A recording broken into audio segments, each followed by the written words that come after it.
तो भाई एसओएल के बहुत सारे स्टूडेंट्स के मन में एक डाउट आ रहा है। डाउट भाई ये आ रहा है कि एसओएल में प्रमोशन क्राइटेरिया क्या है नेक्स्ट ईयर में जाने का, साथ ही साथ भाई पासिंग क्राइटेरिया क्या है एक इंडिविजुअल सब्जेक्ट में पास आउट होने के लिए, साथ ही साथ ओवरऑल जितने भी सब्जेक्ट है उसमें पास आउट होने के लिए क्या पासिंग क्राइटेरिया है। टेंशन मत लो, सब कुछ आप लोगों को जो है अच्छे से समझा दूंगा। उससे पहले भाई आप लोग हमारा टेलीग्राम ग्रुप और व्हाट्सएप चैनल ज्वाइन करना मत भूलिएगा, दोनों का लिंक मैंने नीचे डिस्क्रिप्शन में दे दिया है। अब भाई आप किसी भी सेमेस्टर में हो, आपने अभी न्यू एडमिशन लिया हो या आप पुराने एडमिशन के भी स्टूडेंट हो, तो भी आप जो है इस वीडियो को देख सकते हो। ये जो मैं प्रमोशन क्राइटेरिया बताने वाला हूँ ये सभी बच्चों पे जो है अप्लाई होता है, मैटर नहीं करता कि भाई आपका कौन सा सेमेस्टर है। तो भाई सबसे पहले हम समझते हैं पासिंग क्राइटेरिया को। तो एक इंडिविजुअल सब्जेक्ट में भाई आप लोगों को पास आउट होने के लिए सिंपली 40% जो है वो लाना पड़ता है। आपका एग्जाम कितने भी मार्क्स का क्यों ना आ रहा हो, आपको उसका सिर्फ और सिर्फ 40% लाना है पास आउट होने के लिए उस सब्जेक्ट में।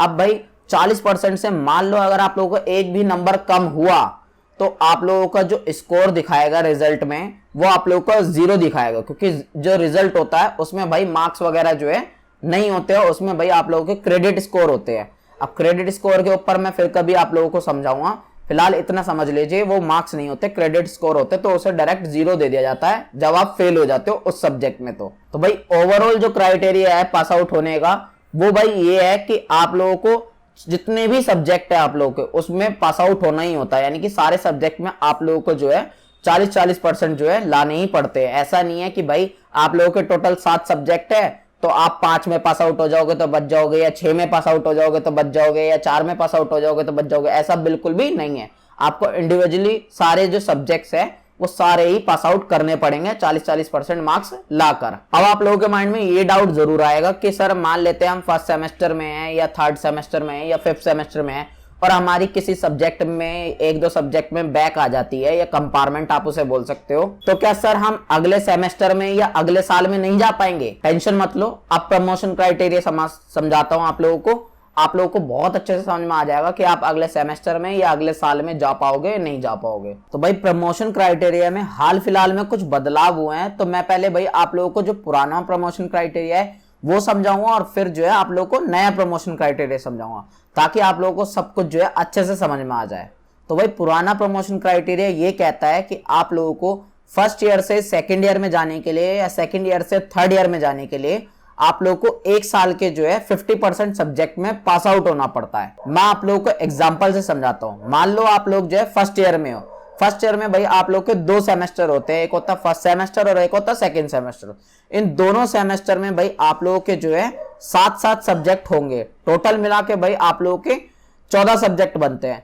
तो भाई प्रमोशन क्राइटेरिया सिंपल ये कहता है कि आप लोगों को कम से कम भाई इस 1 साल के जो सब्जेक्ट है, जो 14 सब्जेक्ट आप लोगों के बन रहे हैं, इनके आधे सब्जेक्ट में पास आउट होना है, यानी कि 7 सब्जेक्ट जो है कम से कम अगर आप पास आउट हो जाते हो तो भाई आप नेक्स्ट ईयर में जो है प्रमोट हो जाओगे। लेकिन इसका मतलब ये बिल्कुल भी नहीं है कि आप लोग की जिस एग्जाम में बैक आई हुई है, कंपार्टमेंट आप कह सकते हो, ये फेल हुए आप जिस सब्जेक्ट में, उसका एग्जाम नहीं देना पड़ेगा। उसका एग्जाम देना पड़ेगा, लेकिन आप नेक्स्ट ईयर में नेक्स्ट सेमेस्टर वगैरह के साथ दे सकते हो। इससे आपकी भाई ईयर बैक वगैरह जो है नहीं लगेगी, आप लोगों को साल बेकार जो है नहीं होगा। तो ये था भाई पुराना प्रमोशन क्राइटेरिया।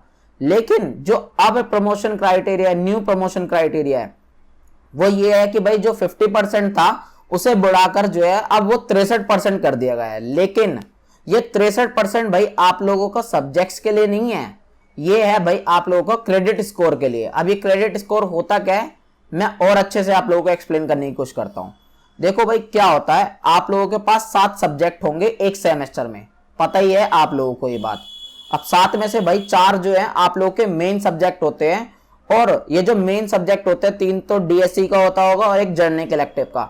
ये आप लोगों के 4-4 क्रेडिट्स के जो है सब्जेक्ट होते हैं। क्रेडिट को आप सिंपली नंबर भी मान सकते हो कि 4-4 नंबर के ये सब्जेक्ट होते हैं, और बाकी जो 3 सब्जेक्ट आप लोगों के बचते हैं सैक के, वैक के और एईसी के, ये तीनों आप लोगों के 2-2 क्रेडिट के होते हैं, या आप 2-2 नंबर भी बोल सकते हो आसान भाषा में। तो ओवरऑल बात करें तो भाई एक सेमेस्टर में आप लोगों के पास टोटल 22 क्रेडिट होते हैं, और एक साल में बात करें तो भाई आप लोगों के पास 22 दूनी 44 क्रेडिट होते हैं, क्योंकि एक सेमेस्टर में तो आप लोगों के पास 22 क्रेडिट हो गए, और मैंने अभी बताया कि भाई एक साल में आप लोगों के 2 सेमेस्टर होते हैं, तो 22 दूनी 44, तो एक साल में 44 क्रेडिट होते हैं। तब प्रमोशन क्राइटेरिया सिंपल ये कहता है कि आप लोगों को नेक्स्ट ईयर में जाने के लिए ये जो 44 क्रेडिट है ना, इसका 63% जो है लाना पड़ता है पास आउट होने के लिए कम से कम। अब 44 का भाई 63% कितना होता है? 44 का 63% सिंपली भाई 28 होता है। तो यानी कि आप लोगों को नेक्स्ट ईयर में जाने के लिए 28 क्रेडिट जो है लाने पड़ेंगे, तभी आप नेक्स्ट ईयर में प्रमोट हो पाओगे। अदरवाइज जो है आप लोग की ईयर बैक लग जाएगी, आप लोग का साल बेकार हो जाएगा, आप लोग को नेक्स्ट ईयर में नहीं भेजा जाएगा। तो भाई प्रमोशन क्राइटेरिया भी मैं होप करता हूं कि आप लोग को समझ में आ चुका होगा। बाकी भाई एक चीज और समझ लो, ये जो न्यू प्रमोशन क्राइटेरिया है इसको अप्रूवल तो दे दिया यूनिवर्सिटी ने, लेकिन भाई अभी तक ये इंप्लीमेंट हुआ है या नहीं हुआ इसके ऊपर कोई भी अपडेट नहीं है। तो अगर आप लोगों का जब रिजल्ट वगैरह आएगा, इसमें इंप्लीमेंटेशन दिखेगा, तो मैं आप लोगों को अपडेट जरूर करूंगा और डिटेल में बताने की जो है कोशिश करूंगा इस चीज के बारे में। तो बस भाई यही आप लोगों को समझाना था, यही क्लियर करना था। मिलते हैं नेक्स्ट वीडियो में।